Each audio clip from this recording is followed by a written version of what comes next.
Madeline, and welcome to the Dope Student Podcast. And today here we have a special guest, and it's also a special week, which is Women in Construction Week. What's your name? Masino. I'm a 98 union electrician in Philadelphia. And I'd like to thank you guys for having me out today, Mr. Jarrett, and this amazing program that you guys have in an elementary school in Philadelphia. It's the only one of its kind, and it blows away most high schools I've been to. So anybody watching this, give a shout out to Mr. Jarrett and all his students.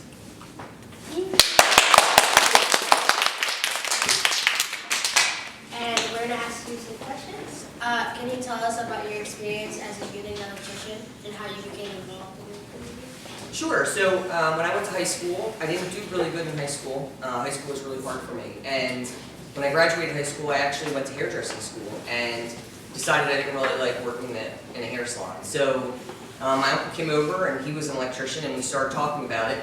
And I decided to go down and apply. Our union hall is at 1719 Spring Garden Street. And when I walked in, they said, it's your lucky day. We're looking for females and minorities on a project. And so I actually started the next day. I had no idea what a Phillips screwdriver was. And here I am 30 years later.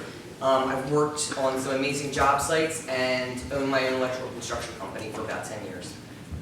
Okay, what types of projects do you typically work on as a union electrician?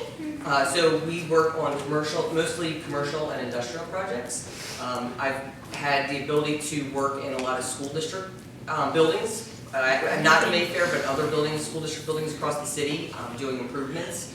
I've been able to work at the Eagles Stadium, the Phillies Stadium, on top of the Ben Franklin Bridge. So it's really versatile, and where electricians work, places that you would not normally think of. But it's really a great career. Okay, and how does being part of a union benefit you as an electrician, and what are some of the advantages of the union membership? So union membership, I really can't say enough about it. So when I started the apprenticeship back in 1993, there really weren't too many women, and I don't know if a non-union shop would have really hired me, and if they did, they probably would have paid me the same as my male counterparts. The union makes sure that the wages and standards are fair across the board, and that I get the same learning experience and education as everyone else in the union. So, to me, union, the camaraderie and the relationships you make, they're like family. So I think it's amazing.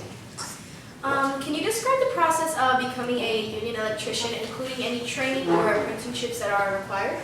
So right now, there's a big movement to start pre-apprenticeship programs to really teach young people about the trades, which I think is amazing because they really didn't have that up until recently.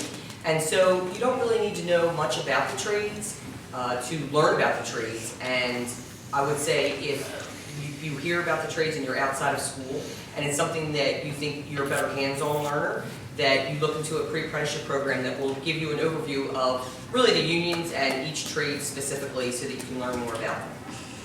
Okay, and how do union electricians work together with other tradespeople on a construction project? So unions, we're kind of divided each trade, so like the plumbers, heating, air conditioning guys, roofers, so carpenters. At some point we all have to work together because most times you'll have other trades that will install stuff that need power to it. And so as electricians, we'll work with them to get electricity to whatever they need.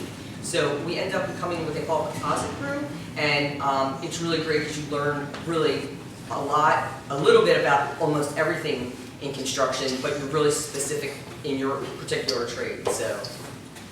And what are some challenges that you face as a union electrician, and how do you overcome them?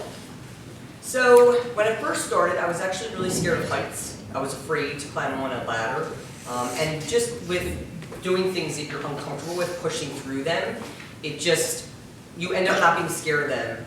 And then the same thing as being a female in construction, the numbers are very low, and so sometimes their bathroom facilities might not be that fantastic. But in construction in general, we work ourselves out of the job, so usually you don't come in and flip the switch on because the power's not there yet, right? You can't use the bathroom because there's no running water, there's no flushing toilet. So just regular amenities, kind of working through those aspects, and that's really for both men and women.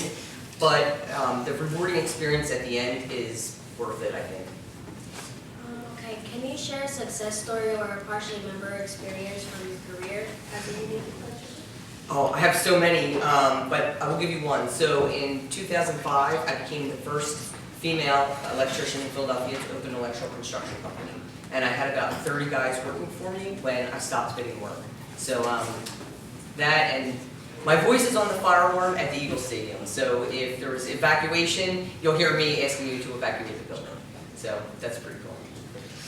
And how do you stay up to date with the latest electrical technologies and techniques, and how does the union support ongoing education and training for its members? Because union apprenticeships in every trade, we usually set industry standards. We have what's called continuing education units, or CEUs, and so most training facilities will offer CEUs to their journey people once they're finished their apprenticeship. Most mechanical apprenticeships are anywhere from 4 to 5 years, and Union Hall makes sure that we stay up to date on the latest technologies coming out. Okay, and how do union electricians advocate for better working conditions, wages, and benefits for themselves? So the unions, so I'm sure you've heard before, there's power in numbers, and so the union represents the membership, and so they enter into contracts with contractors with what we call collective bargaining agreements, or CBAs, and so it's a way to negotiate wages and standards for the members of each trade union specifically.